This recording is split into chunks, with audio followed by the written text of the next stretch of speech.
Hello, peoples. It's time. We're back again for our bi-weekly session of White Wolf Nerdery. Tonight we're going to be talking about Giovanni Ribisi. Now, what's your favorite movie of his? I'm sorry. I'm sorry I had to go there. Anyway, my co-host tonight had some family shit, and we got to give props, and real life takes precedence. So I want to introduce our guests tonight, returning both. Victor, say hi. Hello. I'm glad to be back. Awesome to have you, and of course, brother Eric. How you doing, man?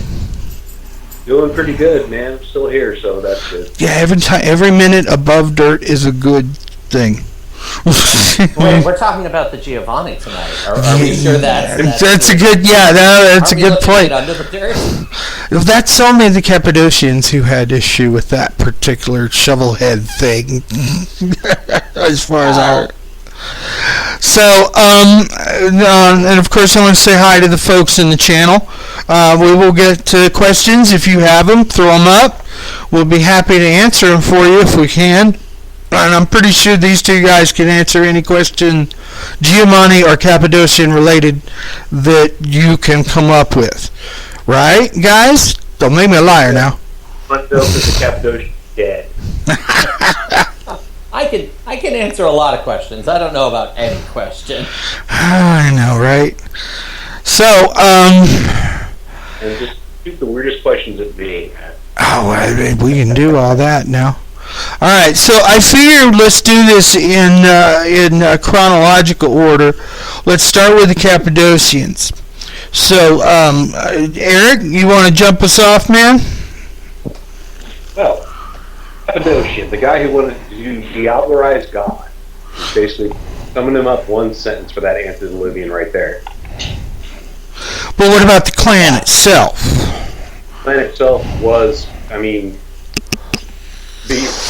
assume like the Salubri, there's still one or two running around. That's not the case with the Cappadocians, unfortunately. Oh. Yeah, they made it a big point to say that that's what caused the Giovanni to almost be wiped out, was because they killed all of their clan, including all the different weird bloodlines, because, in a human sense, Cappadocius could not keep it in his pants. Yes, apparently he had this thing about turning people. Yeah, he really did. Of different bloodlines and things like that. But basically, I'm trying to pull some stuff back up. The clan itself, it was really scholarly, but they were always almost looked down upon almost in the same way the Nosferatu were. Because of their corpse-like demeanor. Right. And this was also before the Tremere came into play, too. Yes, they predated us, too. In a weird way, they were kind of like the Dark Ages Tremere, but nasty. If that makes sense. Okay, you cut out, dude. Oh, it cut out? You cut out towards the end of that. That's stupid. How's that? Much better. Yeah, that sounds a little better. Okay, cool. Sorry about that, man. It happens. Yeah, so... What was it? New Wave says Cappadocians are super dead, although there are always rumors. Well, they're the Harbingers of Skulls, but given their backstory, I wouldn't exactly call them Cappadocians anymore. The Giovanni are closer to the Cappadocians than they are. What about the Salubri? Their antediluvian's actually alive, and, is awake, and you can go visit him. Or not the Salubri, I'm sorry, I misspoke. The Samiti. they never clarified what the hell they are. They didn't clarify them, but if you go back to the first edition Dark Ages Cappadocian clan book, it's like at the very back. It might even be the last page. They have a whole thing about how a handful of Cappadocians are starting to rot. They're picking up this new flaw where we described insanity. So they never confirmed it, but I always kind of felt like there was a hook there. Yeah. Maybe, and with the Samdi being, connected, the idea of Baron Samdi and their sort of American bloodline, I always kind of thought some of those Cappadocians made it to the New World. Escaped to the New World and were able to hide out long enough for the Giovanni to burn their crusade out. But by that point, they didn't have any identity as Cappadocians left. Like, they were really something different. But they never confirmed that. Yeah, so there's the rumor that they are, and then, whereas, it's pretty obvious that the Harbingers of Skulls are, Cappadocians. But the thing that's interesting about the Harbingers, and I have to admit I didn't read a lot of revised stuff, which is when the Harbingers were introduced. So I read their 2-page spread in V20, which, doesn't have a lot to it because it's a 2-page spread. My first, real introduction to the Harbingers of Skulls was Lore of the Bloodlines. And, man, that chapter is juicy. The fact that they hate their founder so much and what makes them really interesting. What? Go ahead. It's a V20 book? Yeah, it's a V20 book. Yeah, that's already true. V20 is a pretty rockin' line, man. No, I disagree. Ooh. What we do, if I disagree with. But yeah, keep going, man. I'm sorry. Well, I was just going to say what they set up in the Harbinger of Skulls chapter in that book is and I forget exactly what the knight is called. It's dealt with in the first Cappadocian clan book, where Cappadocius lured what he viewed as his mistakes, talking about how he can't keep, it in the pants or his fangs in his head. He lured all these vampires. I think in the original writing, it was like a cave in Turkey, and he sealed them all in it with magic. In the more recent write-up, he actually banished them to the Shadowlands. And these vampires wandered lost in the Shadowlands for centuries, which is why the Giovanni never found them. Because they couldn't dig them up with Necromancy because they weren't wraiths. No, they weren't. Necromancy didn't work on them. They couldn't summon them or anything like that, even if they found names.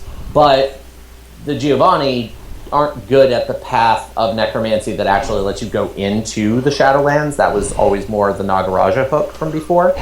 So, yeah, so they couldn't wipe them out in the Shadowlands, and then more recently, they started, finally clawing their way out of the Shadowlands again, which is why they appear, and they're all ancient. And the Shadowlands has just warped and scarred them beyond imagination. I can believe that. Yeah, the chapter write-up on them is it's probably my favorite write-up in that book. And just their dripping hate for their founder, and their contempt for his hubris and what he was trying to do, but then also their hate for the Giovanni because the Giovanni stole their revenge. They wanted to claw their way out of the Shadowlands and kill Cappadocius, and then when they do it, the entire clan that they hate is dead. It's this really interesting setup. They're so full of bile, and I really appreciate that. I like it. Interesting. And I can tell you what really happened, though. Okay. Yeah. See, that's the only problem I have with the V20 stuff. It wasn't necessary to completely rewrite all the clans, the entire history, the entire game. No, I don't think that's a good idea. Already there, and that made the most about the V20 game, because I was thinking, and that's what I thought I was talking. But here's the thing: it's a role-playing game. No. But I thought I was going to get a compilation of basically all what the rules that from the past, and one book. I wasn't expecting them to be fanboys and rewrite everything. So, which was just not necessary at all. I mean, I do like that story. It's pretty cool, but the actual story of what happened is a lot more cool because it actually stretches out over 4 different like module things.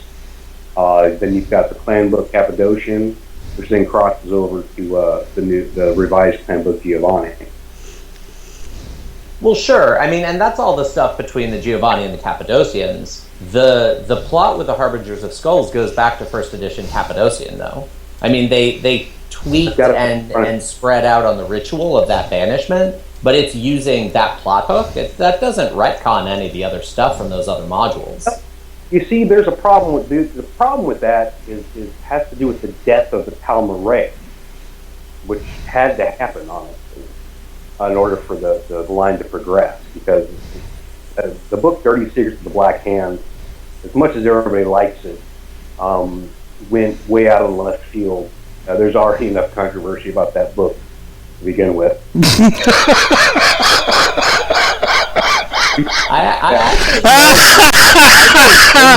Oh my god! I'm sorry. After the previous conversation, that's just fucking funny, dude. I know way more people that don't like that book than like it. I think it's full of plot hooks, but I also only really read the books for plot hooks. Like I know a lot of White Wolf fans are gonna stone me for this. I kind of don't care about the canon aside from it's a cool inspirational starting point. Like the golden rule is golden, man. Man, I completely agree. I just like to, for the most part, I like to be able to give people reference stuff to read, because I know when I was first starting to play, I played it for Bruja, and I wanted to know what, I think you cut out. Oh, God damn it. Sorry about that, man. I don't know why. There seems to be a sweet spot that you can hit that'll just drop you. Yeah, it's cool. That's weird. Where were you? Alright. Now my phone should not ring. Oh, that may have been what was doing it. Okay. Yeah, it could have been because I was getting messages. Sorry about that. That's alright. You do it. Shit. Everybody's got issues. But continue with what you were... Yeah, with Dirty Secrets of the Black Hand basically set up this really weird thing, which the controversy behind that book was always this big weird split at White Wolf at the time. But regardless, it got thrown out there. And I dug it. I thought it was cool, And I used some of it in other games. But it flew so, completely out of left field. So what they had to do was literally kill it and then take what people liked out of it and make it, better, obviously. That way you can have the Nagaraha be cool, or the True Bruhag are still around, that sort of stuff. But the thing was that the were killer. You guys keep going. I need to step away for a moment. Okay. And that's where the 6th grade Maelstrom, when they basically atom bombed, where they were staying. The Harbingers already left at that point. Yeah. At a high, basically. They've been doing it for years, and nobody knew they were there. And so that whole thing with killing them off created a kind of a level playing field for them to end the Wraith line and then continue on with everything else. Because one thing that happens a lot in Revised is that Necromancy is harder to do. And then you've also got the thing of, in Revised edition, it became Bloodlines. Originally, it was just another discipline. Yeah. Well, and that's also one of the only times that Necromancy really intersected with the Wraith story all that well, I think. I liked that they did that because they were tying what they did in Wraith to Necromancy. And a lot of the the Necromancy write-ups for Vampire, it was like the Giovanni control ghosts, and here are the powers they do it with. And I always read those powers, and I thought, man, that'd be super cool if ghosts didn't have friends, right? Or actual Archboy. Right. That Vampire didn't have anyone in their life that mattered. What? Like, I always wanted more on Necromancy that dealt with, okay, you can control the Wraith in front of you that you're focusing on, but no, really, maybe don't be a total dick, because here's everything that Wraith friends can do to you and those you love. Yeah. Like, I wanted that write-up so bad, and I've never seen it. You kind of got it in the situation that I was just talking about. What? How so?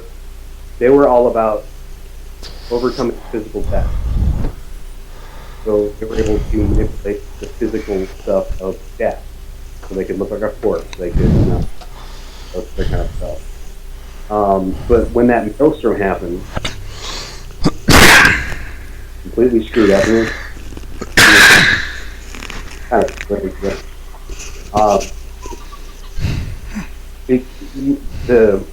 The Giovanni are trying to collect like 999,999 souls to basically bring the underworld into the real world. That's the whole goal of the clan.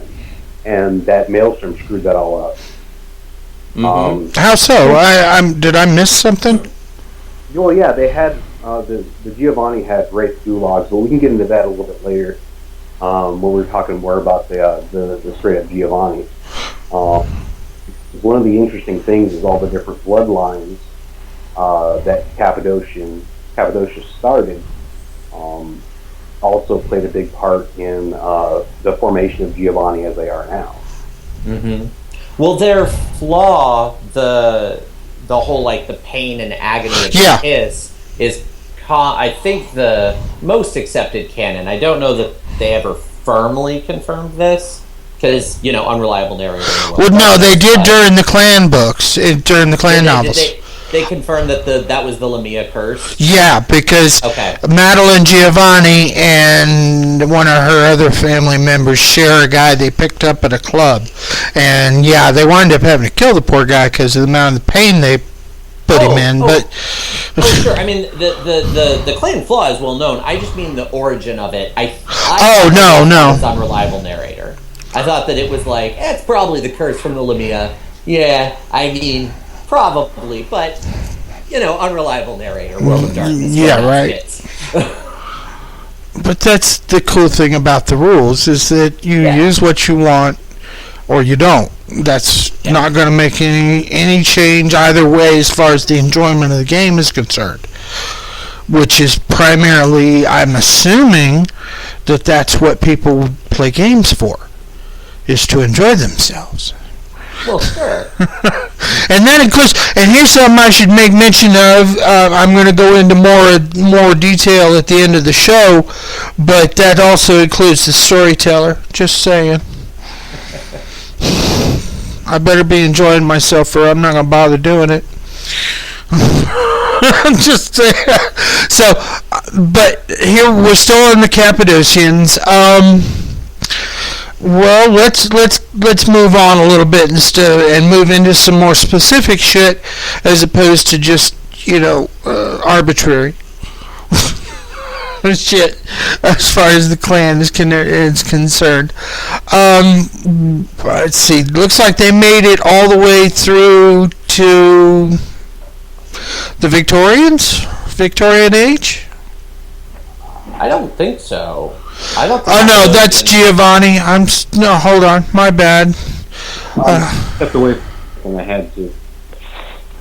Hold on a minute.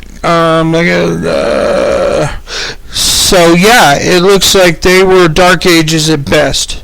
That's as far as they made it. Yeah, and I mean they made it. The full betrayal was pretty late, High Medieval, but yeah, it was Dark Ages at best. I mean, what was the question? The survival of the Cappadocians. The first, yeah. How far did they make it? Yeah. That a lot of that. The other thing I have pulled up here for ease of reference is the Giovanni Chronicle. Mm-hmm. A series of little adventures, whatever you want to call them, stories done by Black Dog Game Factory, because that's awesome. Right. It actually, you play through the entire betrayal of Cappadocians from start to finish. And it's really, really well written and a hell of a lot of fun. Ah. Yeah, they're fantastic books. I mean, you start off in the Middle Ages and work your way up after the Diablerie to where the clan is tonight. The Diablerie tour. Yeah. Seems like they clear one or two clans that's a theme. Just go around diablerizing motherfuckers. Well, I mean that's pretty central to the vampire psychology, really. Yeah, but to actually pull off the whole tour of getting the antediluvian and their clan.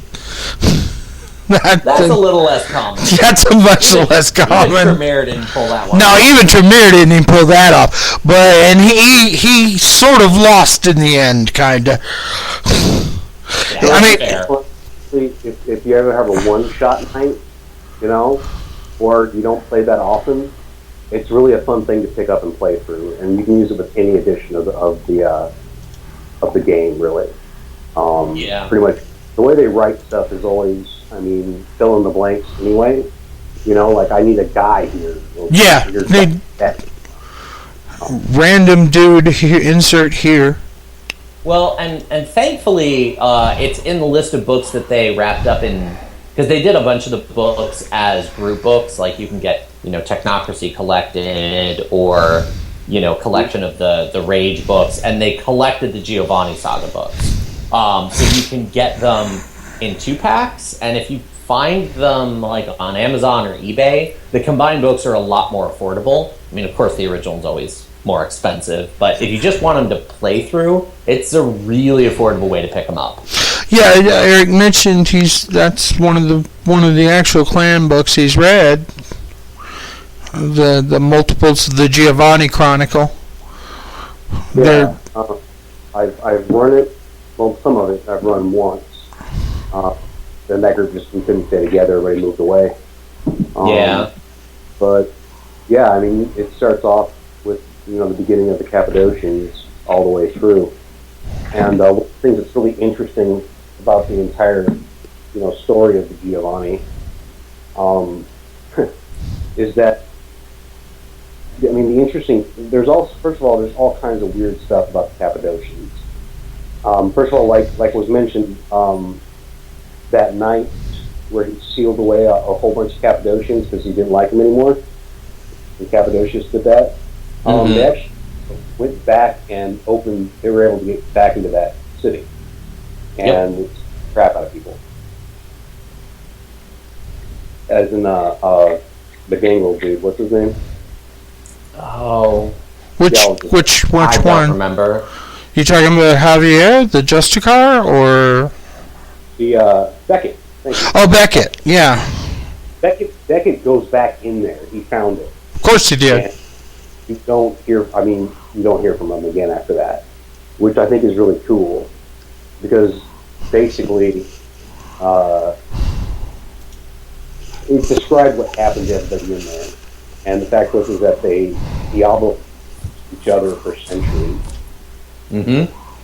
while they were trapped there, and there was basically one vampire left, and I think they killed him. I don't remember what happened there, because I think it was in one of the clan novels. But Beckett doesn't show up during the clan novels other than letters. Yeah, Beckett's kind of all over the place. But I didn't think he showed up in the novel. He doesn't, other than the letters to, oddly enough, sending letters to fucking Sasha Vikos. I have the book. Of all fucking people. I don't feel like digging through my bookshelf right now. Okay, that almost sounded like English. No. Stupid dog. There. Oh, there you go. All right. So what I was saying was, I'm not sure what book that is in, and because I've already pulled down books for tonight. Right. Looks there. Good for you. Good job, man. Glad to see you with the program. So, this might actually be a good time to jump around a little bit because someone in the feed was asking about playing Cappadocians in the Modern Knights, specifically because he doesn't like playing Giovanni because he feels like they're one big Italian stereotype. Yeah, that's kind of, we were going to have to talk about that sooner or later. Yeah. So, yeah. What? They're not always all Italian. No, they're not all Italian. No, they aren't. So, yeah, if you the milliners are French. Yeah, and my personal favorite, because they're just so revolting, are the Durciern, who are not, they're something else entirely, but they're not Italian stereotypes. Right? Cannibals and grotesque, but... well, whatever. That's like a Thursday night for most kindred. Yeah. So, yeah, I mean, there are actually a bunch of necromancers you can play in the Modern Knights. And not all of them are connected to the Cappadocians directly, although... No, you got the Euthanatos. Well, I mean, I just mean in vampires. Just kindred. Okay. Yes, I mean, the Nagaraja aren't... They have their whole weird tie back to the Euthanatos. Yeah. But, yeah, I mean, there are other options, and you can play Giovanni and get away from that whole Italian stereotype, even though they do like to talk about the whole clan is related, and they pull that into a write-up every now and then you read the details, and you're like, oh, not really. I mean, you don't have to play that. Okay, I'm sorry, I gotta put a shot out here. The Giovanni are like an unholy rotten onion. The more you peel back the layers for their secrets, the more you want to puke. I feel it, man, I feel it. And, Neway was asking you, Victor, is that the Scottish bloodline for the Giovanni? The Durciern, I think they are. Yeah. I played a Durciern once years ago. And the Milliners are in Baltimore, I think. They control that city. Am I coming through? Yeah, you're fine, dude. Yeah. I stopped talking because I thought you were trying to break in. I can answer these questions. Okay, go for it. All right, first of all, playing a Cappadocian in the Modern Knights, no. 9! As far as the different bloodlines, there aren't any bloodlines for Giovanni. What they have are different families that they've married into. Originally, Giovanni were merchants. Mm-hmm. Giovanni have a patron saint. What's the Jovians? Were the original family name, wasn't it? Or Iovan? Yeah, neither. Both actually. Well, they were both involved. But yeah, I was just reading about them. Yeah, they started. Their first name was Iovan, and then they changed it to Jovians. Yeah. During the Age of Enlightenment. Yeah, before the rise of the Roman Empire, there was the Iovanus or Jovian family. Yeah. And that's when they were merchants and moneylenders. You get some really interesting hooks on that stuff with like, oh, what if they were tied in with like the High Guild? That's not like crossover you think of very often. But Syndicate to Giovanni even works in the Modern Knights, and it's sort of twisted. It's kind of the Renaissance version of that. There's the whole write-up on the family it spans a really long time, but it has a lot to do with their what are they called? They have like patron, almost god. They have a deity that's been helping the family out since Rome. Well, that would be Jupiter. Dispater, god of the Roman underworld. Oh. Wait a minute, I thought that was Hades for the Romans. No, that's Greek. Okay, so, yeah, alright. Pluto, then. Jupiter was the king of the gods. I mean, Jupiter is the Roman equivalent to Zeus. Zeus, yeah. So the other option would, go ahead, Eric. I'm completely floundering here. It's fine. Regardless of who it really is, that's what they've been calling it for a long time. So that's what they call it, and they don't really understand what wrong with it, because the family's been around since before Rome. Yeah. But the Cappadocians putting all this is that, Cappadocius had this idea that he could more or less get back on God's good side. Yeah. So most of the people that he embraced were experiments to see what would happen, because he thought that he got. I'm sorry. I'm watching Zonalo in chat, and I'm like, well, dude, they're all dead. You can't play them. Period. End of discussion. Very restricting. I can't handle that. So, I mean, here's the thing. You can go DED. but, you can golden rule it. You can do whatever you want. Yeah, that's true, but it's not canon. At all. Not even close, apparently. And I didn't know that until tonight, just to be saying. Go ahead, Eric. Yeah, so the thing about the Giovanni family in itself is that they've been controlling ghosts for quite a few 1,000, almost 1,000 years. 1,000 years, give or take, probably a little longer, because the Roman Empire didn't truly fall until about 500 AD, but... And, they'd made a crap ton of money, and Cappadocius kind of came up, stumbled upon them, and the whole thing is that at that time, Cappadocius did not want to, wasn't embracing anybody. So he went from slinging his dick at everybody to just cutting everybody off? What he put off the freaking cave, and that was the result. And then and then the children that he kept with him were sneakily making children that Cappadocius just really didn't know or care about, honestly. So he comes across, the Giovanni family, and Augustus is in charge. And, yeah. But they have a whole ceremony where Uncle Gus. It's too bad they get really pissed off because they think that they're better, whatever. And Cappadocius, embraces him, and then then the shit goes sideways. Yeah, pretty much. He was like, you're dumb. You're supposed to be. You're dumb. It's basically what it was to. Or as the English say, it goes old pear-shaped. But the biggest thing is that Cappadocius thought that the underworld was key to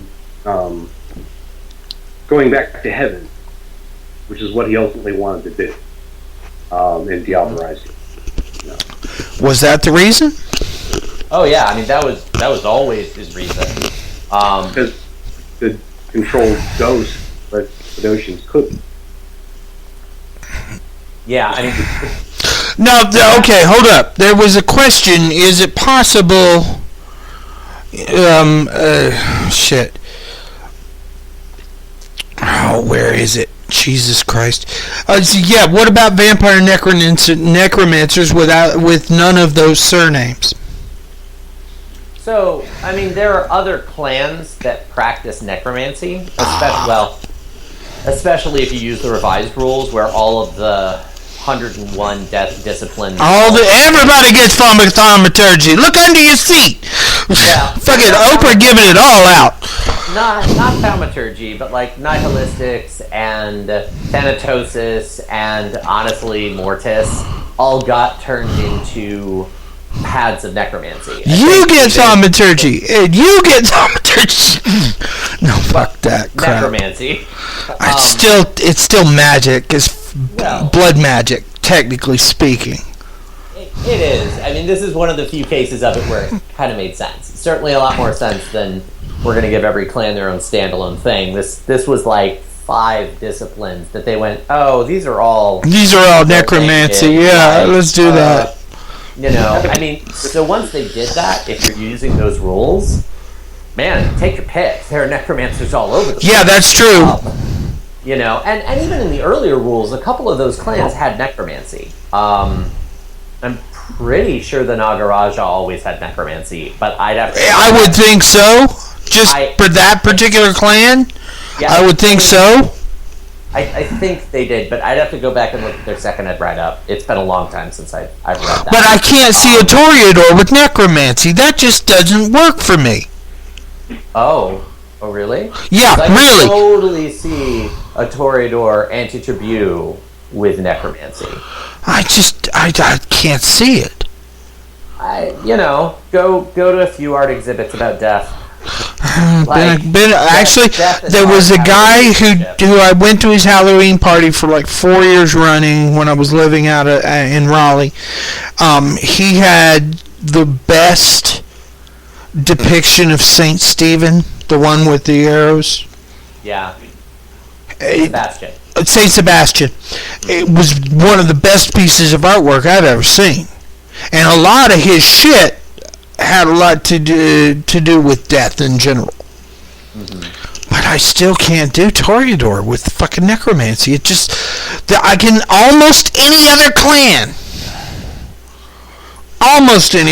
The only other one that I could see having an issue would be the Nosferatu, just strangely enough. It's just not their... It's just because they're hideous doesn't necessarily mean they're into hideous shit. I mean, if you go back to second ed, that's basically the Samdi. Like, if you go back before they were... Yeah, they were actually originally a bloodline of the Nosferatu. I do remember that. I think I mentioned it. Yeah. And then they changed it. Bruja with necromancy? No problem. La Sombra with necromancy? Hell no. You can have it, but that plus the I don't like it. Yeah, you can have it, but damn. That plus the shadow magic, man? God. Can you imagine? Yeah, that's always the thing, is that, do whatever the hell you want in your game. Exactly. If you want Cappadocians walking around, it's all good. Speaking of which, I should mention it since we're coming up on it, but we're going to be having a show-sponsored game here coming up called The Path to Stygia. And I have a feeling that Brother Eric is going to want to play Giovanni on this one, which is why I bring it up now. Yeah, I figured as much.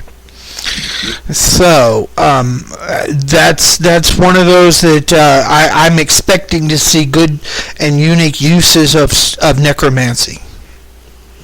Oh, most definitely, man. Okay. You gotta impress the shit out of me, dude. Because we've already talked, and you said you were feeling like you were leaning towards Giovanni anyway. So I figured it might be good. This might be a good show to drop the mention of the show sponsored game because of what it's about. Essentially, I mean, you can't get more dead than Stygia, yo. I mean, there are very few places in the Shadowlands that are even more dead than that. What do you think, Victor? I can think of a couple, but there aren't many. Not many at all. So, and granted, you're right, Zonalo, there are differences to be explored, and that's exactly what the reason I'm bringing this up now is you guys are going to see some interesting uses for vampires in this game. I am truly expecting... Now, that one does not surprise me. Simiche with necromancy plus chemistry? Shit, yeah. Go for it. I have a hard time wrapping my head around Zamisi with Necromancy, because for me, the Zamisi are vampires of the land and life, and demons, but very vibrant demons. But I get really wrapped up in the Wyrmweaver Wild. Like, I get very wrapped up in how that maps out to the whole world. Come on, zombie warghouls? That'd be the shit. I mean, okay. Would it be cool, and does it actually, like, fit the thing they've created? And does it mean, like, the lords of the land?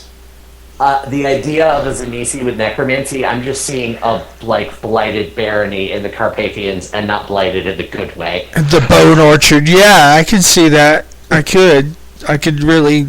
I'm not seeing other Zamisi putting up with that. Let me put it to you that way. Okay, maybe so. But I do like the concept of a zombie warghoul, though. That's actually kind of hip. But that's okay. What? A zombie warghoul? Yeah. You were going to say? It can't really happen. Why not? That. I mean, if you could somehow get, like, the 15 risen together and not have them kill you, I guess. I guess. But you wouldn't win that fight. It'd be really hard to put one of those bitches down, though. Yes, it would. It really would, because in general, warghouls are nasty, but... Oh, my God. Oh, I thought you were talking about the Risen. Oh, no. The combination of the two, though, that's just scary, even to other kindred. So, okay. Where were we? So we made it as far as the Dark Ages, as far as the Cappadocians, the Harbingers of Skulls. And of course everything past that is now Giovanni. So we might as well just start talking Giovanni at this point. Even though technically they're not all Giovanni, as we've pointed out. Well, I mean, before we jump into that, the one, like, pretty big Dark Ages Cappadocian time we didn't talk about much of the Lamia. We, like, mentioned them as cursing the Giovanni. What's her name? It's worth it. What was her name? Shit. The founder, wasn't it? Yes, the founder of the Lamian line. Yeah, I'm trying to hold on. Oh, shit. Go ahead. I'm looking forward to it. Yeah, gotta love us, man. We're all fucking shooting for fucking wiki faster than the other guy to train. Huh? Especially what the Lamia are. A footnote. Yeah, no. Go over to the Cappadocian entry on the wiki, and she pops up fairly quick. There it is. I had just closed in the Cappadocian, by the way, just before I asked that. They were founded by Lamia. Yapeth. And I think she's the one who cursed them. No, Constancia. Constancia? Okay. Constancia Cappadocius. And Lamia, the founder of the bloodline of the same name. Oh, okay. I see. So it was, looks like two of the members actually bailed. Here. I got it right here. It's in the Giovanni clan book on page 22. Okay. There's a little thing, it's a little blurb. I'll even read it. Go for it. Another theory. This is basically where it talks about the Giovanni's painful kiss. Anyway, the Giovanni's painful kiss is sometimes known as the curse of Lamia, the certain learned or conspiratorial kindred. During the Giovanni purge of the Cappadocian clan, Augustus himself deauthorized the leader of the cult of Cappadocians known as Lamia. Lamia's powers reportedly included the ability to foster disease, to call forth a vapor, I can't read that word, anyway, and to transform her kiss into an agonizing bite. According to one account of the purge, Lamia used the last of her mystic powers to curse Augustus as he committed amaranth upon her, leading him and his issue to a curse, or to a cause similar agony when they fed. If this is true, it's a grand act of defiance, skeptics, however, remain unconvinced. Could the secret cultists have harbored such a power to affect an entire bloodline with their spite? And Lamia reportedly fell in the early 18th century, but accounts of the Giovanni's painful kiss have existed as far back as the 1st century after their embrace. So, yeah, it's somewhat ambiguous, but somewhat not. Yeah, and that's more what I remembered from earlier when it was like they wrapped it up in a lot of maybe it is, maybe it isn't unreliable narrator. I get the feeling they never really wanted to say on that one. probably. I mean, what I'm getting is Constancia, the priestess of bones, she's one of the actual. Her and Lamia both founded the Lamians, and she was also very, very close to Mika Vikos, not Sasha, but apparently Miko's sire, I guess, or Sasha's sire. Hold on. Try not to open too much shit here, man, because I don't want any more fucking Weaver problems. No, it is Sasha Vikos. No, it is same. That was the original name, was Mika Vikos. Mm-hmm.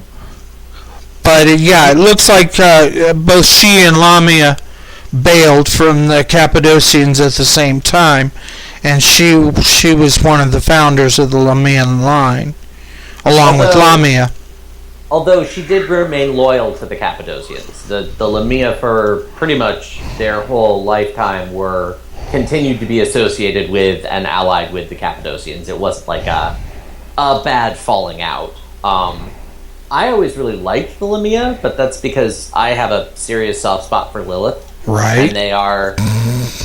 I'm trying to think if there are any other bloodlines that just outright say, screw Cain, Lilith... Yeah, screw Cain, fuck him and the horse he rode in on. What do you got against his horse? That's my question.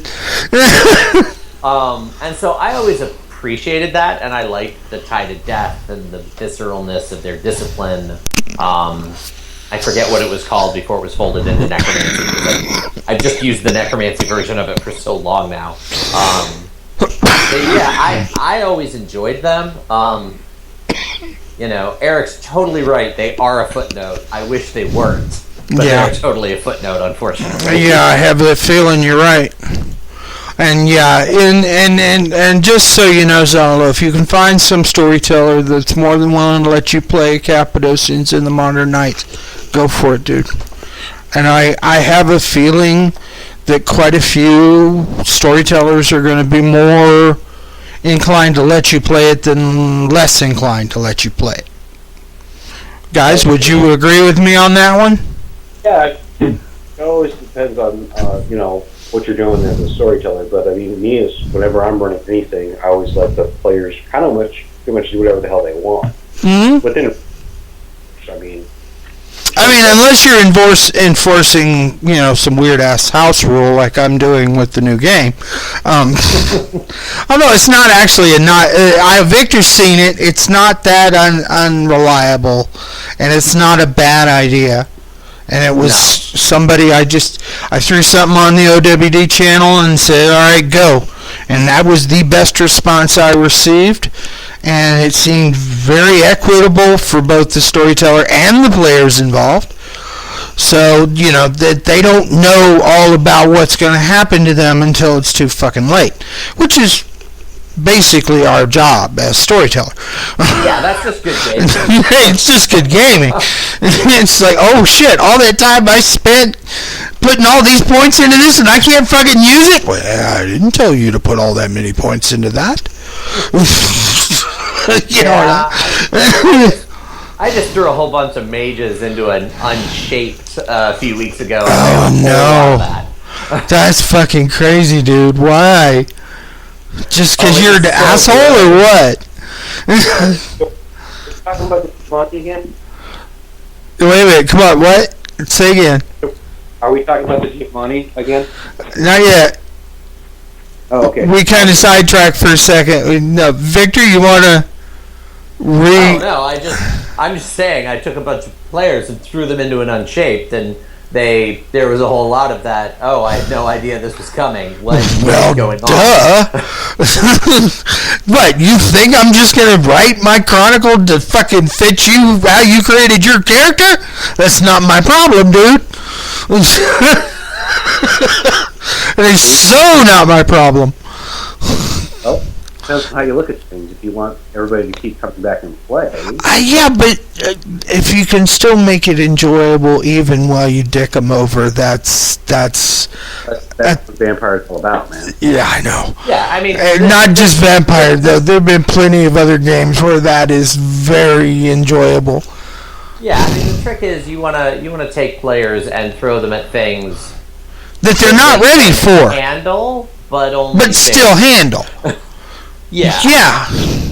Where they actually take the effort to think about their situation before they whip out their +2 broadsword of strength or whatever that bullshit, you know. And I'm going old school, but you know what I'm saying. If you're not going to be thinking about it, if you're not going to be worried about it, if you're not going to really put the effort into playing the game, then why bother? So, that brings up a super interesting question that I have for Eric. We've talked a whole bunch about the Giovanni and Cappadocians. Well, a whole bunch about the Cappadocians, a little bit about the Giovanni in the canon. What's like your all-time favorite at the table Giovanni moment that you've had? There you go. Oh, seeing as though I played a lot of Giovanni in Lark. Well, okay. Table, party, whatever. Please tell me you don't grease your hair for that. I'm just saying. Different story, different Giovanni. Right. In our game.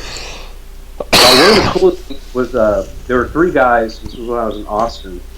There were 3 guys that were from the military base there that just wanted to play Giovanni, and they would come in like throw a bunch of powers around. They wouldn't, they just come in and role play, and they also wouldn't take any XP either, which I thought was pretty cool. That is odd, but okay.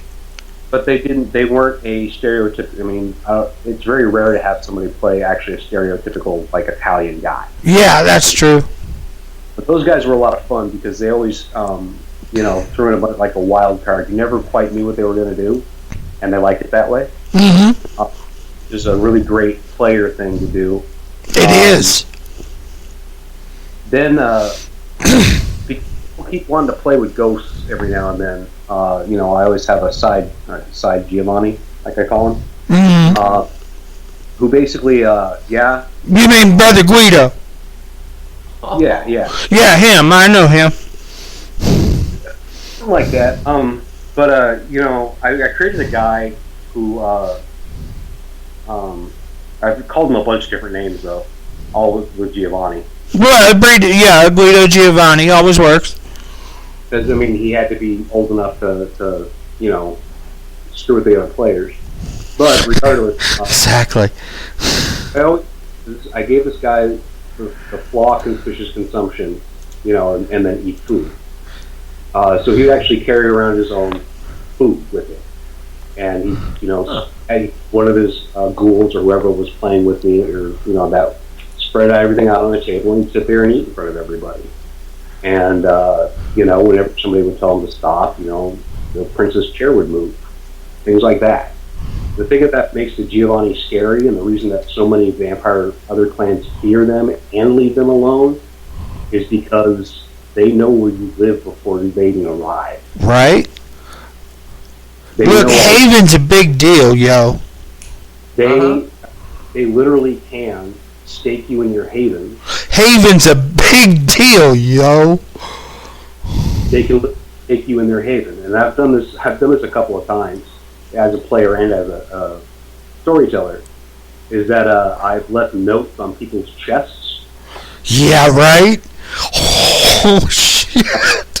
It's like you're gonna deal with me. A black rose on the pillow next to you. Some really fucked up shit.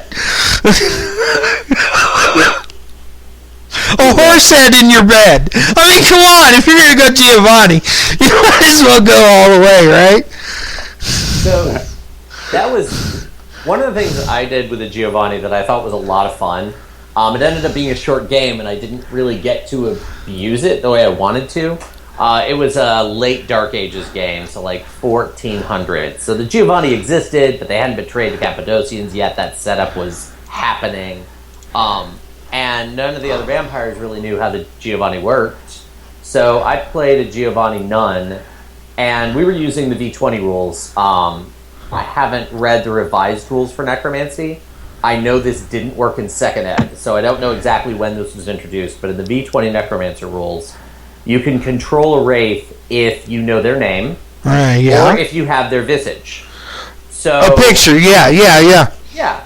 So I would go into Elysium, where the social aspects of like Elysium, and I would like hang back and be antisocial with a drawing pad and some people, and turn on my ability to see on the other side fucking of the kidding. Shadowlands and just sketch. Like, oh, you hang out with the prince a lot. That's I not want good. your picture in my collection, and I never got to use it. Damn! Damn! But Oh my god, dude! Oh my god, that would be awesome! It's like, dude, is this your address? Yeah? Don't leave your door unlocked next time. I have a good drawing, like summon and command and move on with my life. Oh my god, Haven's a big deal, yo. I'm gonna be honest. Mm-hmm. I mean, granted, the most of the rest of the clans don't have it down like the Tremere do as far as Haven, but yeah, you just don't need anything creeping up in your shit during daylight hours. And leaving a black rose on your pillow. That would just not go well. Especially the Ventry Prince of the City or whatever, yeah. Because that shows you have more power than they do. Yeah, it's true. It does. And the Prince can't handle that. Because if the word gets out, it's your ass. Mm-hmm. And I have been one of those folks that don't play the bullshit political games. As an Archon, didn't have to worry about it much. Mm-hmm. Because most people, when you walk into their city, they're more than happy to open the books. Because the last thing they need is the Justicar showing up. Nobody needs the Justicar. Nobody needs that. No. And all it takes is one phone call from an Archon, man. Mm-hmm. Or a text message, and it's your ass. Because there's no prince in most cities that I can think of who could stand toe to toe with a Justicar. Well, no. I mean, they're only one step down from the IC. Inner Circle. Yeah. And? most princes can't handle that shit, man, because it does show. Look, being understanding and helping an Archon in his particular inquiries is one thing, but if the Archon's threatening to kill the prince, then everybody in the fucking city is going to start looking for the opening to, okay, fine, I want that job. I mean, it also depends on, are you doing an old world game or a new world game? Because New World, I totally agree with you. Yeah, New World. Man, no, Old World's different. Paris? No, most of the elders there are older than most of Methuselah's here. Yeah. Okay, it looks like I'm having buffering issues. I will, yeah, there we go. We're back to, I'm going to try and keep track of what's going on in the chat, but every time I bring up the browser window, it starts eating into processor time. So, and that seems to be our Achilles heel. At least as far I can try to jump on questions. Please do. If you could, Victor, I appreciate it. Thank you.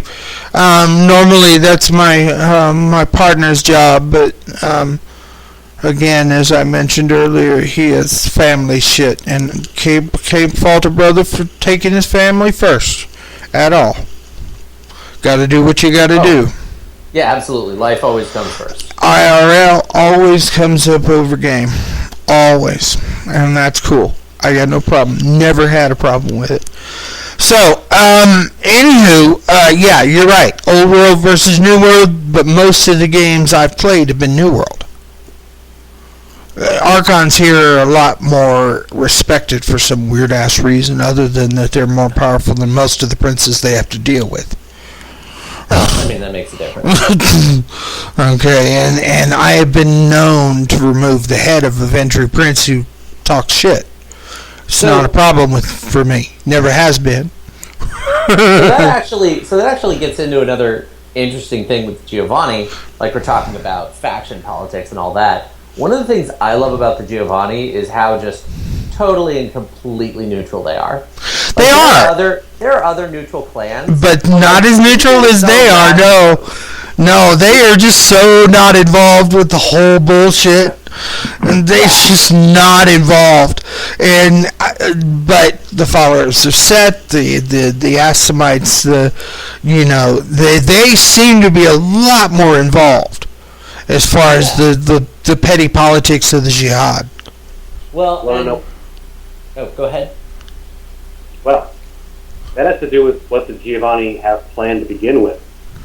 First of all, anytime somebody tries to, like a prince, even an archon or justicar. They don't really give a fuck either. I'm just saying. Tries to basically, mess with the family, Giovanni. They just throw up their treaty that says, you don't fuck with us, we don't fuck with you. Yeah, that's right. But don't let me catch you involving yourself in Camarilla politics. Well, but they don't... One of the said things that that if you're going to take down a Giovanni, you better get permission from the other Giovanni? Yeah, you have to, yeah. That's the other downside. They're almost worse than the Nosferatu about fuck with one, fuck with all, kind of situation. Last thing you want is for, even 3 Giovanni to come in and just, waste everybody in their haven. So, yeah, do they have a similar agreement with the Sabbat? Because I know I don't think so. I've seen them kind of like, we're not going to talk about the Giovanni and the Sabbat so much. No, because even they know what kind of power some of these independent clans hold. Well, sure, but I'm more asking, like, mentioning their truce with the Camarilla. Is there anything that they've built out, like, with the Sabbat on that sort of level? Yep. Yes. Really? It's the same thing. Really? How did they get the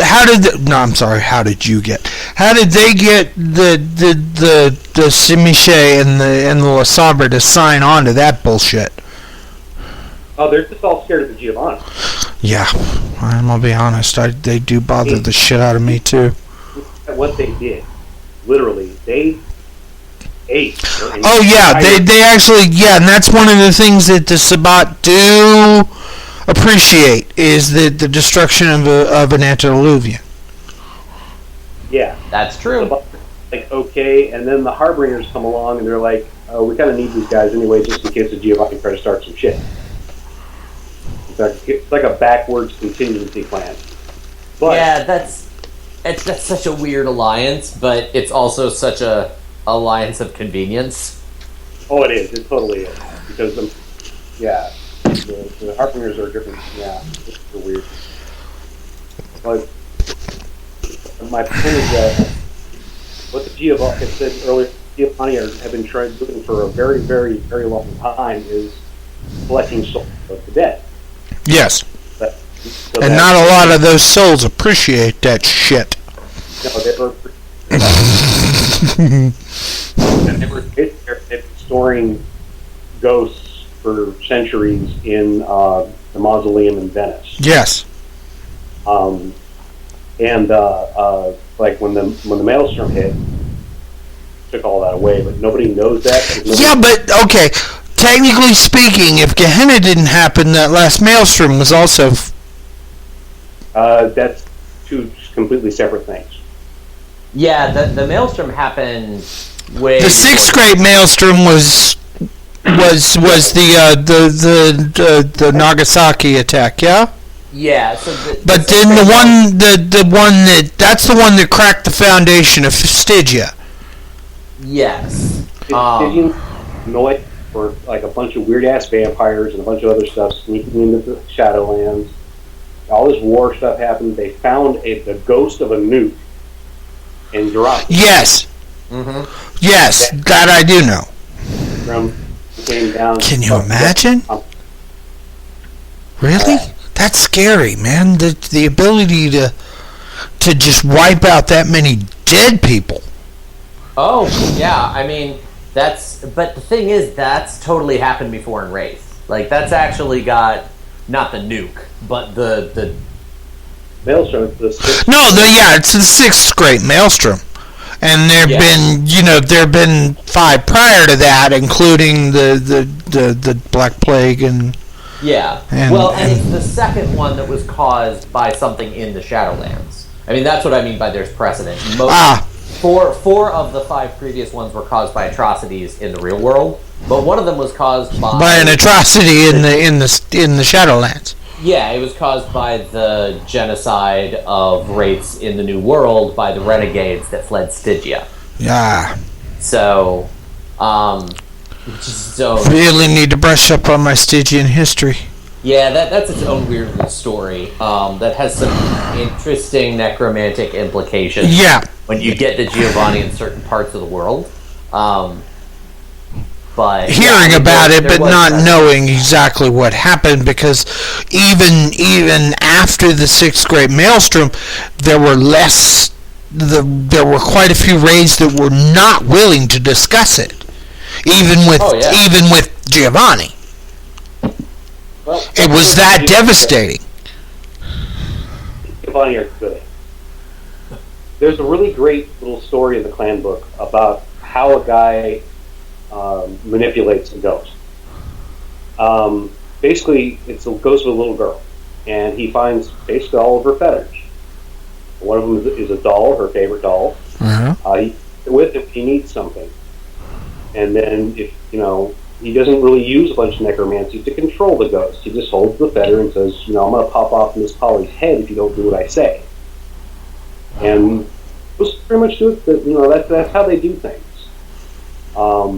Is that not everything is through direct necromantic control. A lot of I think I mentioned on one of the previous shows about during the Clan War books that Madeline takes the one of the bones, her thigh bone maybe, of her great grandmother, one of the family that was not actually embraced, and starts masturbating with it to draw her forth to answer her fucking questions. That's some dangerous shit right there. Like, you think everything's hunky-dory, and then a wraith with intimation shows up, and your life is over. Like, just saying. Although Madeline had already been embraced, a couple of 100 years at that point, but... That's fair. I'm more just referring to oh, you're a little girl, you're harmless. Well, I mean... Yeah, not so much. but I've also noticed that some Giovanni are willing to anger whatever wraith that they're trying to summon, just to summon it to answer their fucking questions. Which is its own little catharsis-driven horror show. I mean, right? Yeah. The clan book goes into a lot of detail on is why necromancy is screwed up because of the Maelstrom. It doesn't work as well as it used to. There a lot of the stuff controlling anything in the Shadowlands is getting to be bad news. If you cross over, you're going to start taking damage and all kinds of other stuff because there's all kinds of weird stuff whipping around in there. So the Giovanni have to rely on the other parts that they know, which is extortion, using money, which they've got a ton of it. There's all sorts of other ways that they get about what they want. And of course, whatever they want is what Augustus wants. Because antediluvian that you can go visit on weekends. You're right. Yeah, and that was an interesting change because in second edition, in the early Giovanni write-up, so it was around the time that like the first Giovanni saga came out. Most of the modern write-ups on the Giovanni were like, yeah, Augustus is kicking it. Kinda. Only antediluvian that's still awake ever at all. Yeah, that's bullshit. Well, let's be honest, the long sleep is still a thing he struggles with a lot. Yeah. Because he would have woken up during, if that were the case, during Hazimel, or what is the Ravenous Antediluvian's real name? I don't know.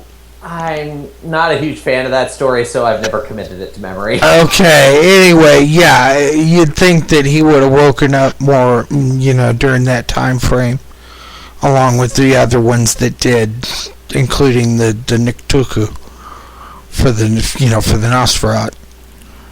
Yeah. And I don't know, I guess technically they're antediluvians. Baba Yaga, Goro, she who screams in darkness. Jesus, what are the other ones? There are six of the Niktuku that Nosferatu made, apparently. Oh, wow. But, I mean, they'd be Methuselah. Yeah, well, that's what I'm saying, is if they're old enough to have been around prior to the flood, even if they're one generation removed from Nosferatu himself, that still technically makes them an antediluvian. Because the definition of the term antediluvian is before the flood. That I remember from my expensive schooling. I was a comparative religion major. I didn't know if you knew that. I did not. Yeah, I wanted to be a physics major, but I couldn't afford to go to Cambridge, so I wanted to go into University of Washington and becoming an atheist as a major. So speaking of all things death and dipping into the deep end of the world of darkness. Yeah. Eric, you talked about like how they've used the Giovanni with after the Sixth Great Maelstrom and what that looked like. Did they ever do any crossover with Orpheus? You'd think they would. No, not really. They tried to keep Orpheus as its own contained thing. But it's part of the world of darkness. Yeah, it is. It's so weird. It's such a strange game. Like, well, we can't really beat this dead horse anymore. Yeah, it's kind of what happened with Orpheus. And of course, you know the story of Orpheus. Yeah. Well, do you mean the Eurydice getting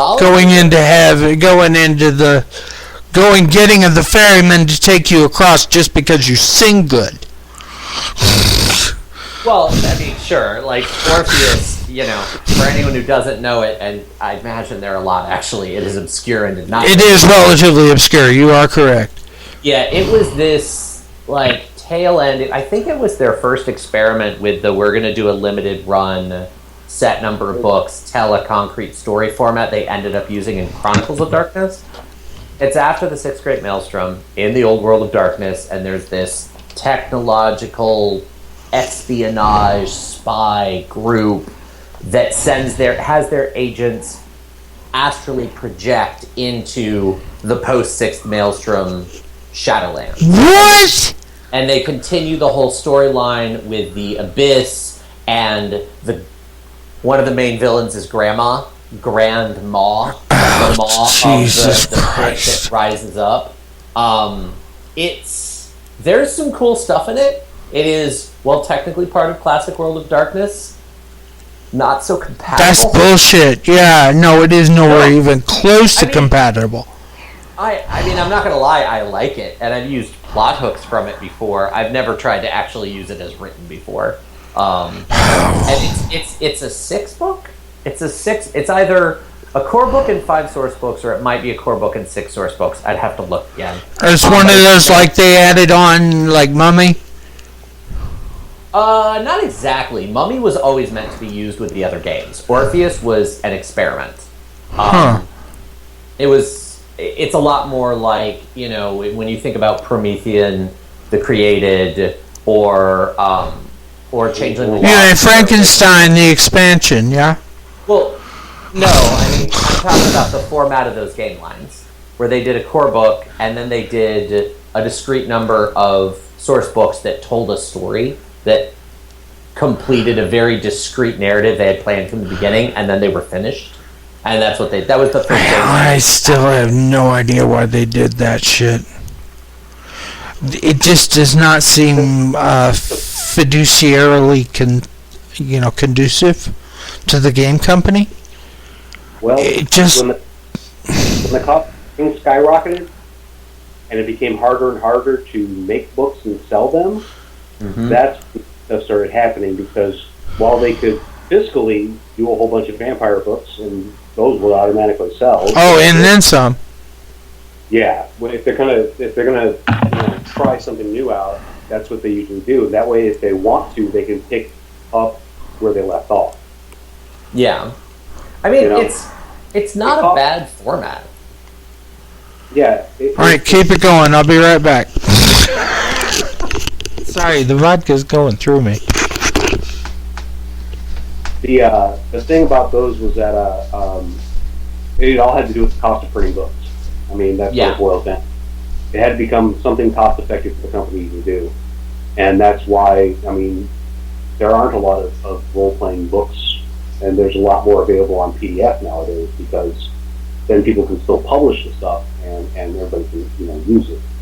Yeah, and I mean, the other thing I really actually like about that format, like we kind of went over the changes to the Giovanni that you don't care for. We've talked about similar things with Mage. When you have a game line and you want to produce for that game line for, we passed 25 years for Vampire, and sure, it was more or less dead for a slice of that, but still, 25 years of a game line, you reach a point where it's like, well, I gotta replow some of this land, or I don't have anywhere else to go, but you want to tell new stories. So if you do those discrete games, and then you go on and you do the next discrete game, you don't run into that conflict with people that, don't want you retconning constantly to make space for new story.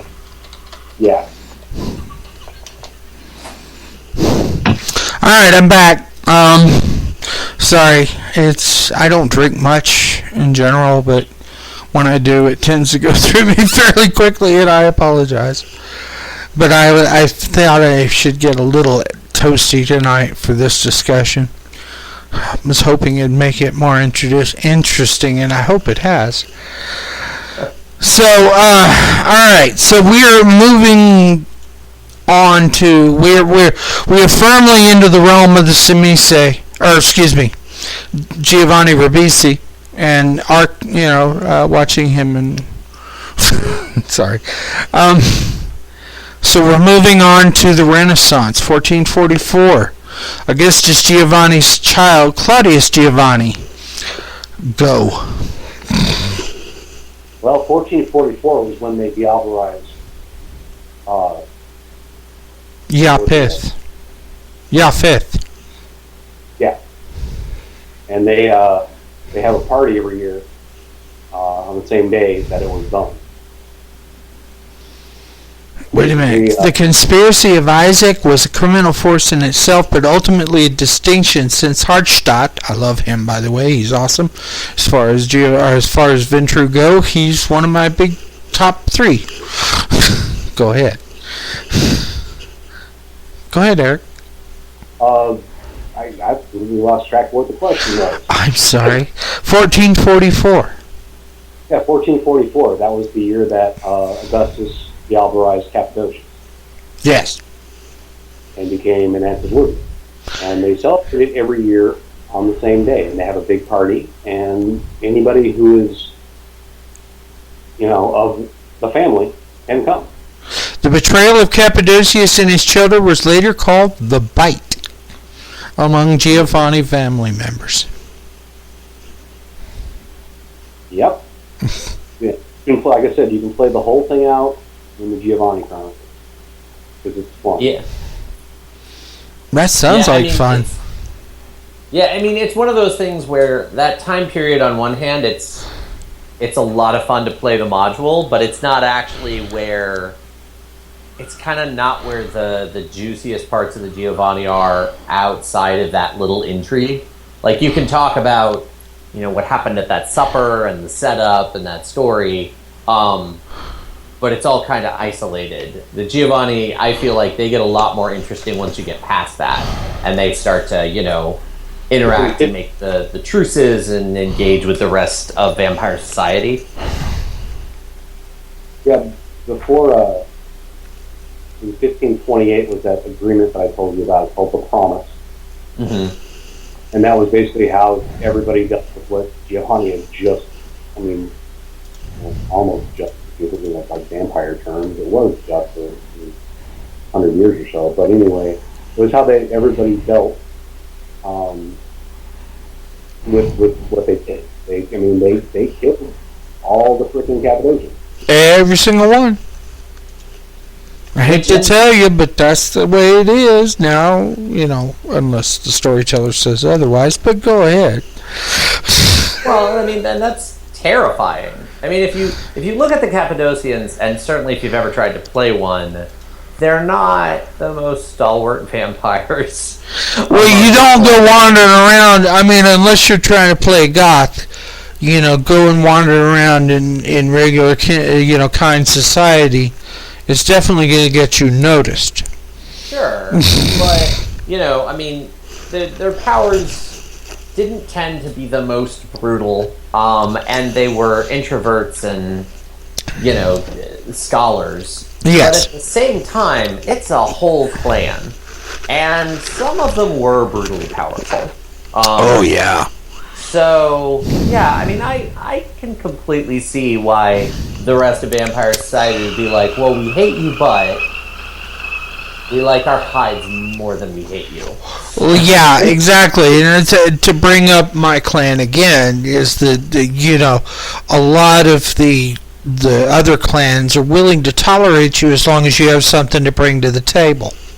Well, and to be fair about the Tremere played the propaganda game. You know, in the modern Knights... And the ability to boil blood at a distance, but that's just me. Yeah, I mean, the average character doesn't know about the whole Salubri Tremere thing. No, they don't. It doesn't get brought up. Are like, yeah, we killed the Cappadocians. What of it? Yeah, what are you going to do about it? You know what I'm saying? Well, a couple of little tidbits about all that you can pretty much only get from reading the revised handbook. And one of those things is that while Augustus is of the third generation by blood, he did not drink Cappadocius' spirit. Yep. So it wasn't a true Diablerie then? Well, and I don't know if this was introduced in Lore of the Bloodlines. You know, Lore of the Bloodlines is unabashedly alternate canon. They use a lot of hooks, but they're like, this is a super all-optional book. Okay, yeah, because New Wave mentioned it earlier. But that said, there's some interesting takes on some of the stories, and they talk about in the Harbingers of Skulls chapter, Cappadocius is kicking it in the Shadowlands, man. And maybe that was his plan the whole time. It sounds like an option, anyway. Yeah, I don't like that as hard canon. I like it as a weird paranoid theory that a handful of vampires believe that might be true. You'd be surprised at the shit Kindred believe. Well, I mean, yeah.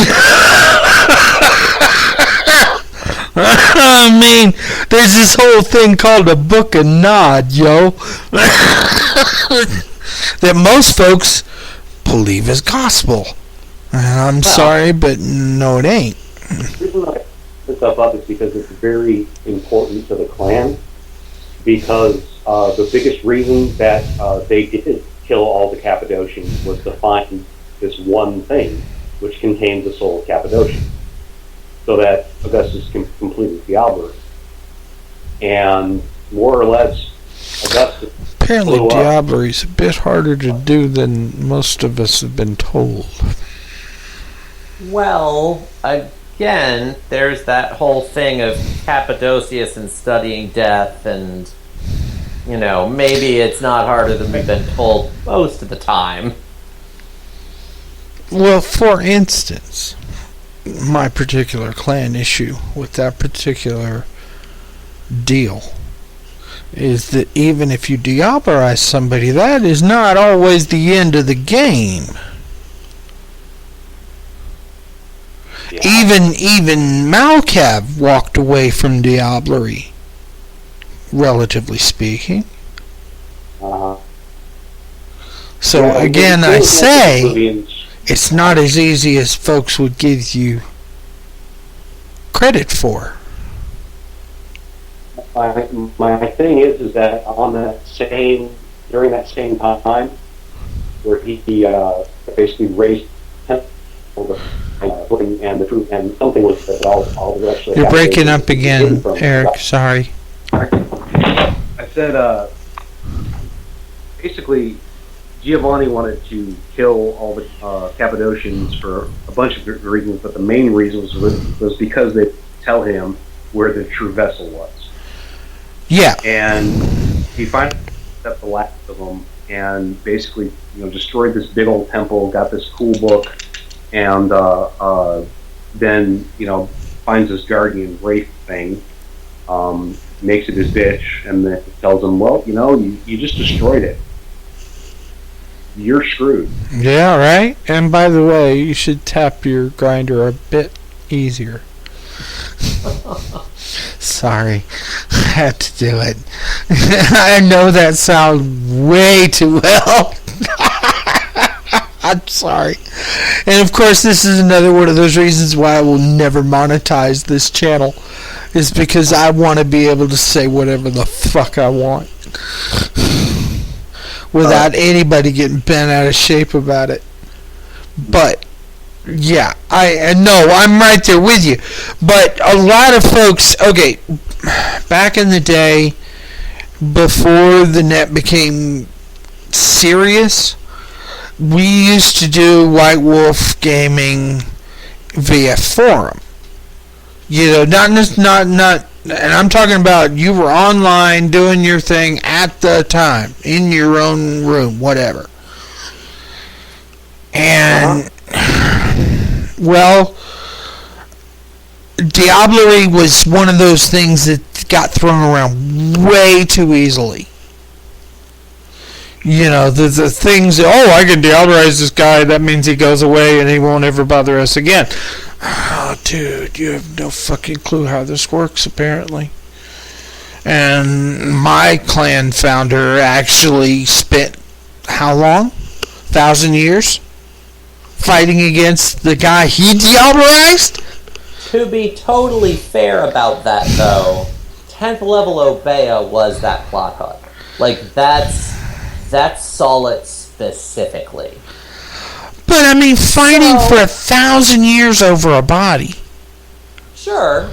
And he diablerized an antediluvian. It's not quite the same thing, even if you take out, a 6th gen. But that's true. That's true. But the thing I was trying to get across to you is that during that time period, everybody thought antediluvian, was the concept of being able to diablerize somebody made somebody have to re-roll. And I kept trying to get across to them that, listen, my clan is founded on diablerie, among others, and then, the Giovanni, as well as the, what was the other one? And the Assamites are just founded on diablerie in general, although the Assamites had a much different take on it than, say, the Giovanni or the Tremere. So that you could but they felt that they could just go around randomly diablerizing antediluvians or Methuselahs and everything was cool.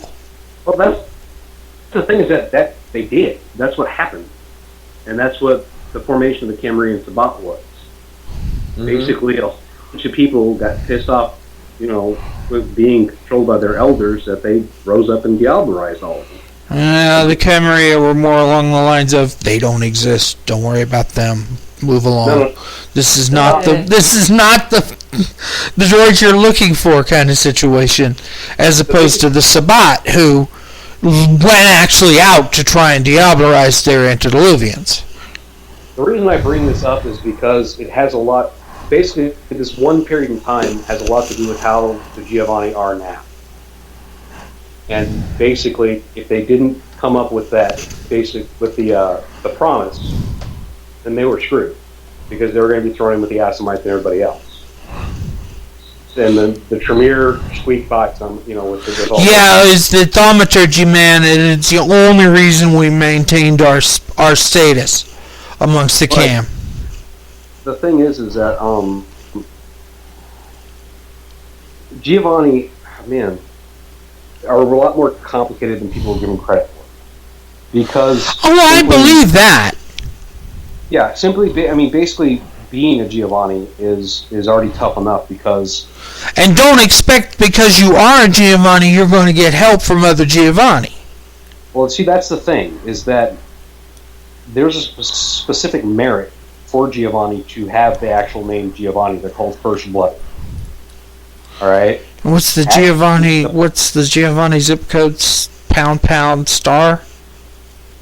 Apparently, they have their own telephone system. It just popped up in my head. I'm sorry. Is that you can dial pound star plus a phone number and reach any high-ranking Giovanni you want to. Yeah, they have this weird Shadowlands telephone network thing. It's crazy. But, oh crap. Dude, are you packing? Huh? It sounded like you were packing.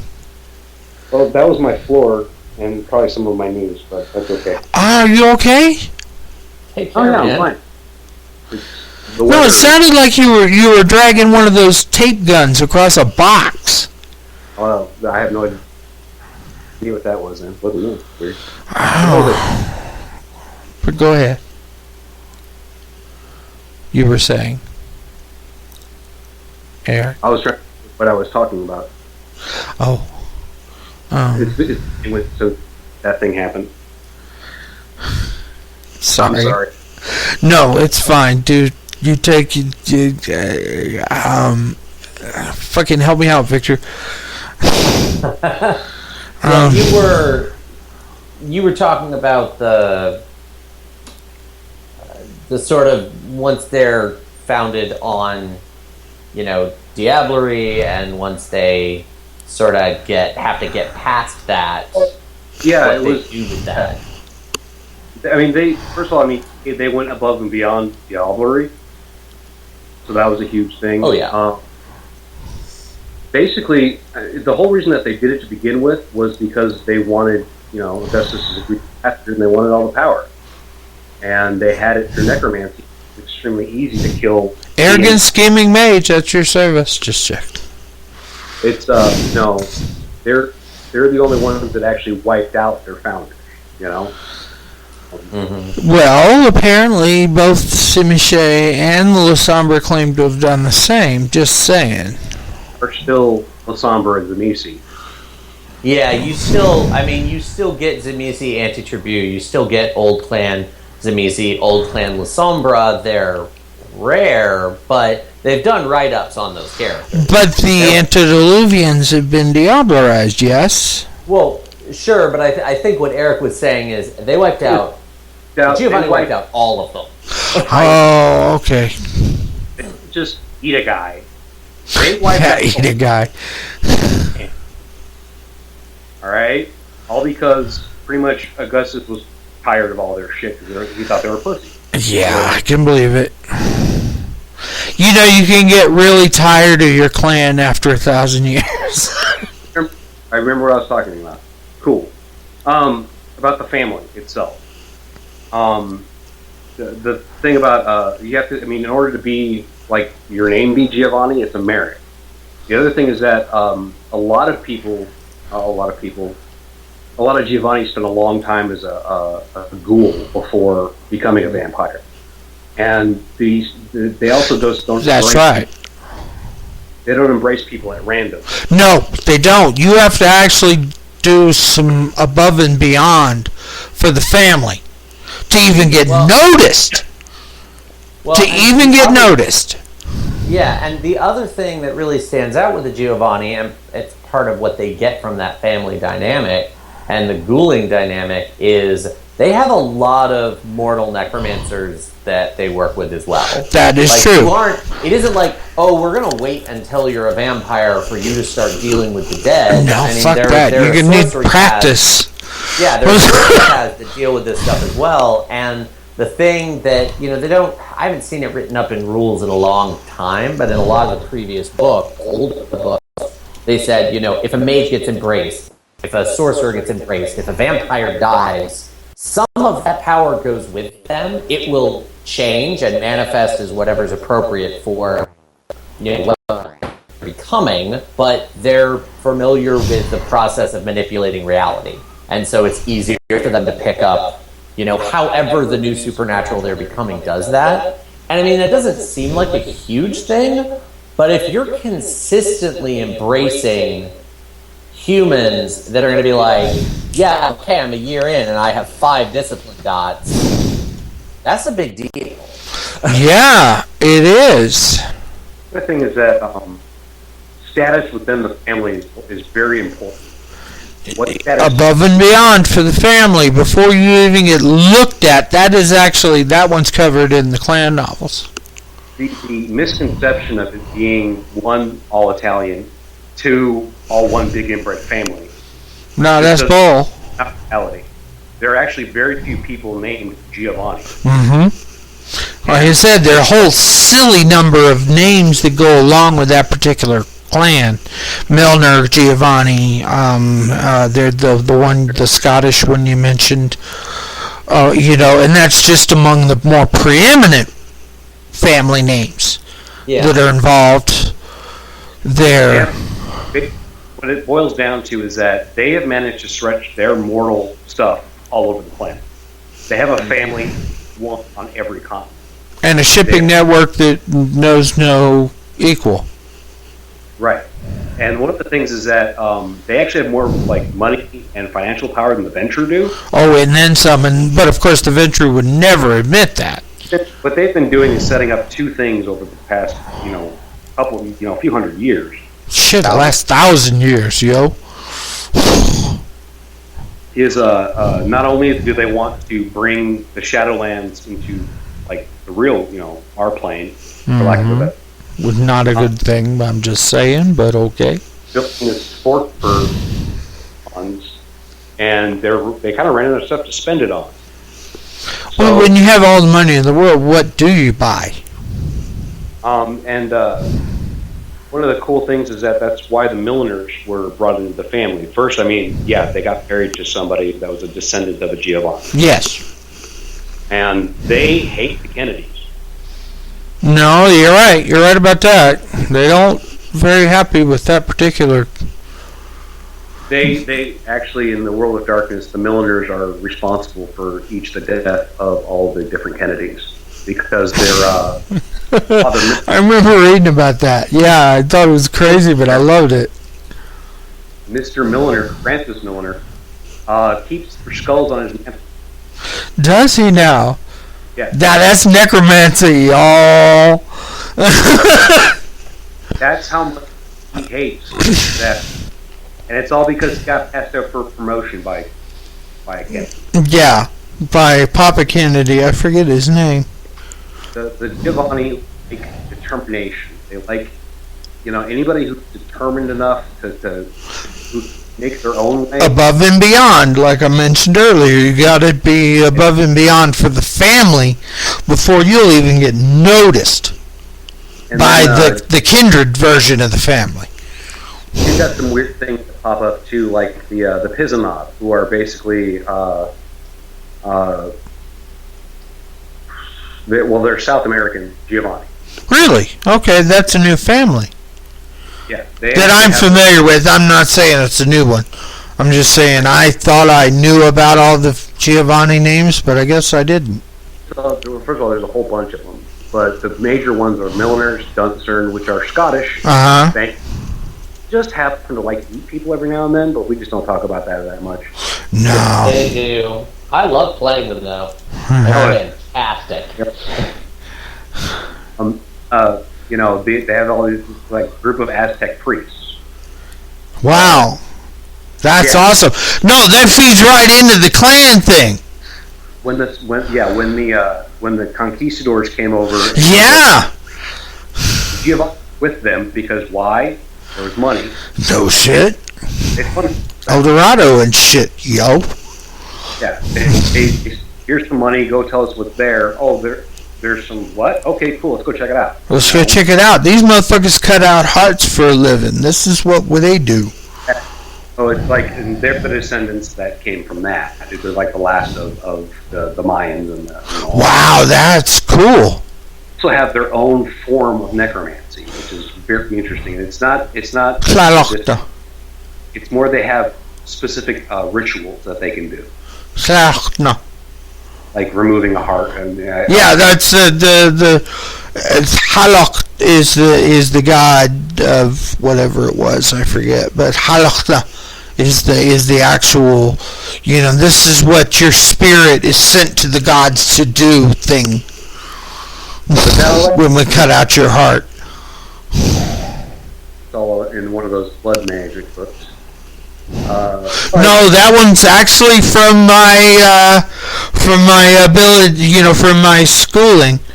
Was I did. I took way too much of an interest in death cults during my college years, and I'm pretty sure my main comparative religion professor did not appreciate it much.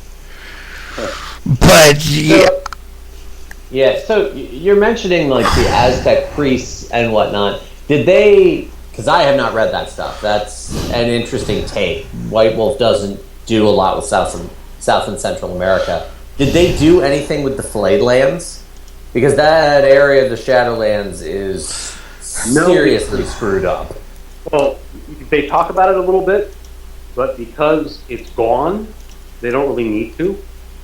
If that makes sense. Gone, pocketed away, hidden. I mean, it's not really gone. Yeah, right? It's not really, it's like Enoch. It's not really gone.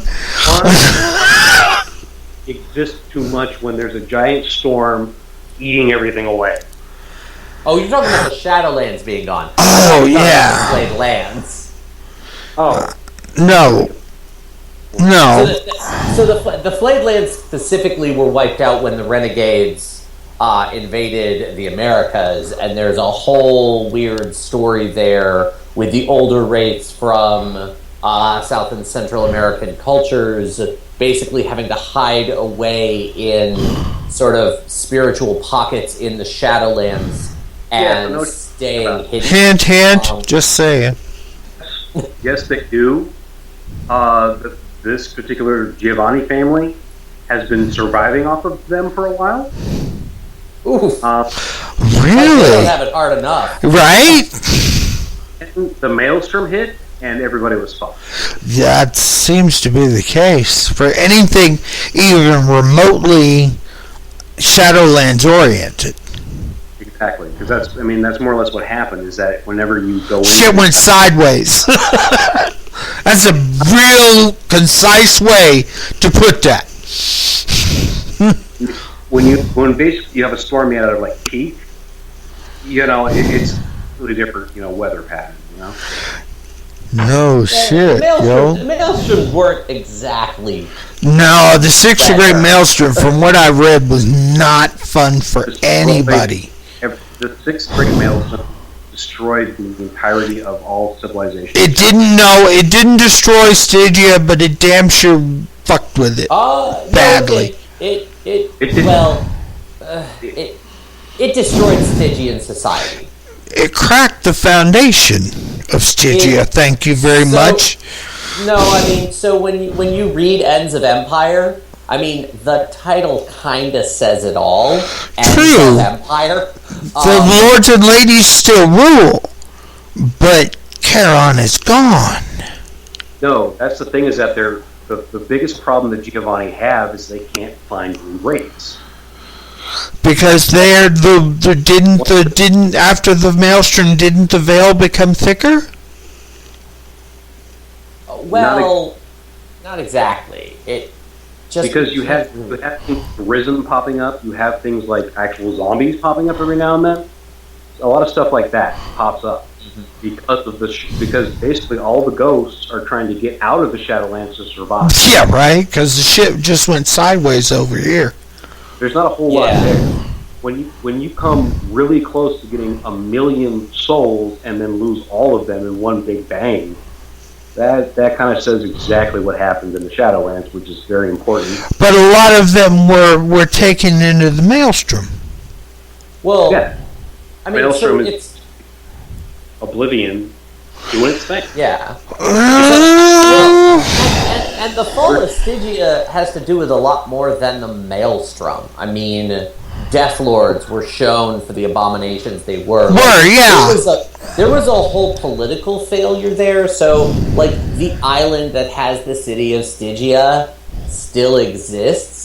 Stygia as a thing... And there are still lords and ladies who are sitting about who think they're still in fucking charge. Yeah, they're really not. But they're not. Not even close. Read the actual Giovanni clan book, you'll find out exactly what the aftermath of that is. Huh. That's why they have such a problem using necromancy. It's more difficult than it ever has been. That I did catch, but there are some wraiths that are easier to reach than others. Especially the ones that are family related are easier to reach as far as the Giovanni are concerned. It all depends. But only because they know their true name. What it does is it puts everything in the storyteller's hands on it. Because honestly, having a wraith around and that you can take as a servant is pretty badass. Yeah, it is badass, but I don't think it happens as often as you'd like. Yeah, it really does. They start off with being able to take a spirit slave right off the bat. I mean, as I recall, I've seen this with other sort of spiritual or necromantic groups. They have a background. You can basically just take spirit contacts, correct? Or spirit allies? Yeah. Okay. They have their own background. It's called spirit slaves. Mm-hmm. Plus, I mean, if you're playing it in LARP, you just get one. I mean, honestly, that's what it is. And that's mainly how Giovanni operates. And the biggest problem is that the few wraiths they do have, first of all, they don't let anybody know about it because nobody even knows how many wraiths they actually had. And they think that's their ace in the hole, besides being able to pull somebody's soul out and put it in a chair. Yeah, right? There is always that. I enjoyed doing that to a prince once. Okay, we've got a question from the audience, by the way. Isn't there another Giovanni family surname with being Rossellini? Yeah. Care to elaborate a little on them? Yeah, they I think they got absorbed a lot into the Milner family. Okay. Yeah, the Rossellinis are basically gone from like some of them became gangsters basically, but they're not Italian. Their thing is they've been for a long time. They're really proficient and they're Roman. Their thing is that they have a tendency to get out of hand really quick. Oh yeah. Okay, yeah. One of the guys that was sent with Madeline involving the issue during the clan wars was Rossellini, and yeah, he had a real hard time keeping his shit straight. Right, because I mean, he can just they can basically kind of act funny, and suddenly a ton of wraiths and specters come out. No, it wasn't that. It was throwing some guy chained to a Coke machine out of a 10th-story window in Las Vegas. Kind of situation. Yeah, he was embraced, but he was a young member of the family and was completely into the whole Guido lifestyle. And then they wound up having to cover that bullshit up because the kind they were questioning, he threw out of a 10th-story window chained to a fucking Coke machine. You know, it's the kind of thing that draws attention. You know, Masquerade violations. when it comes to making sure Wraith is compliant, because they enjoy torturing Wraiths. And the majority of their Wraiths become Spectres. Oh, that's never a good thing. But I mean, as long as they can still keep the Spectre bound, it's No, good man. for them. No, they will break loose of those bonds eventually. Spectres are fucking crazy like that. The plan book gives the different types of Wraiths and what it takes to control them. Is another big thing. Also, you have like the Rothstein family. The Rothstein, that's another family that I've always they were a bit more even-tempered than a lot of them. Then you've also got the Li Wang, who are basically Chinese geomancers. They align stuff to deal with the dead. Basically, anybody that they could find that had any intentions for death or being able to manipulate it, they married into. That's awesome. And it's not that they're all embraced. It's not even that. No. Like I said, you got to go above and beyond to even get noticed by the kindred version of the family. But this is also my favorite clan book, and I've said this a billion times. But the chapter where they have their views on the other clans. Everybody should read it because it's hilarious. V20 or revised? The clan book. Like I said, I never. The clan book. I do not own clan book Giovanni. Oh, cool. I only bought the ones that I felt were pertinent. Actually, the Giovanni clan book has a lot of the history of, kindred society in it, which is interesting. That's cool. The name of the chapter starts off with "Everybody's stupid but us." That's basically how they don't care. They don't care about the politics. They don't care about the crap. They want what they want. That's right. Leaving hell alone because they're scared of what they can do. I mean, for God's sake, eat an entire clan. What the hell are you going to do? Like I said, it's one of the few clans that can claim to have destroyed an antediluvian. Just saying. Yeah. And then another big thing that a lot of people don't know about, and I wanted to really save this for last because it's kind of fun, are the Primacines. Shit, did we just lose Victor? I don't know. Victor, you still there? Yeah, we lost him. Hang on. All right. Go ahead. Keep going. All right. Primacines basically, their name means before the bite, which is they're technically Cappadocians, but they don't even know if they're real or not. It's just that they keep shooting things into the water in Venice, and they don't know why. Supposedly, there's a bunch of rumors about vampires who only live in the tunnels and stuff of Venice. Yeah. And it's like a lot of people think it's a fairy tale. Yeah. See, it's funny about kindred history. It's kind of hard to decide what you should listen to and what it isn't. Because I'm going to be honest with you, some of that shit that sounds pretty fantastic turns out to be the most true. Whoever they are, they're helping Giovanni. In what way? Only Augustus knows. And he's talking about it. Right. He is no longer talking. Hold on. I'm going to try and call this brother on his phone. Alright. And let's see what happens. But hope we might have lost Victor for the night. And I hope not, because he seems to have quite a bit going on. Oh, wrong one. Shit. I'm trying to call my doctor. He can't help me with this. Because I'm pretty sure my doctor has never even heard of the game system, much less played it.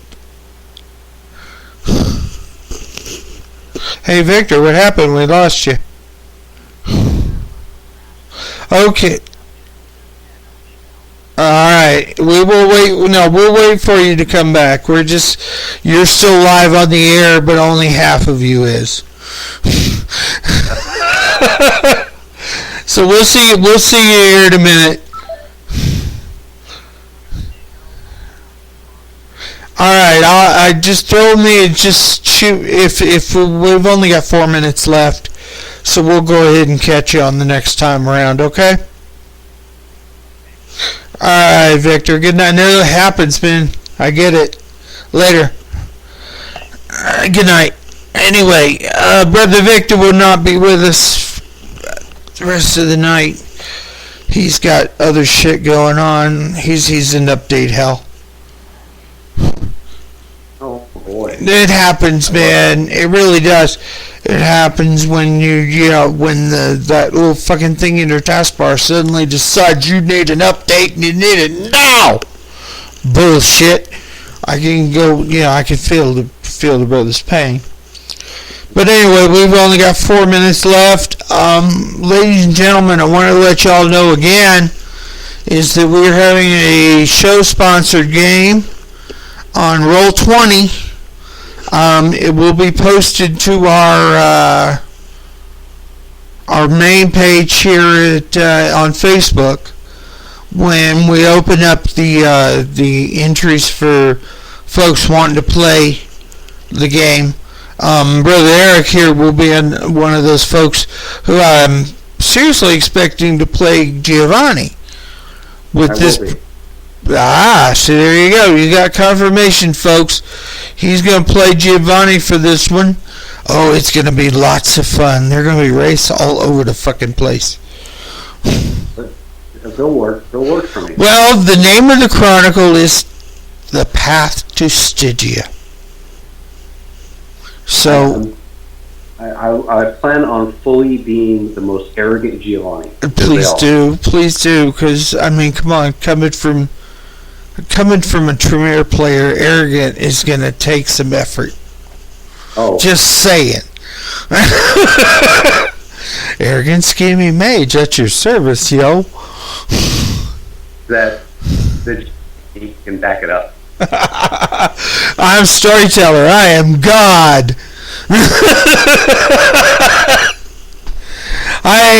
Chances are you won't even see a fucking Tremere during this particular game because they just so aren't, dead.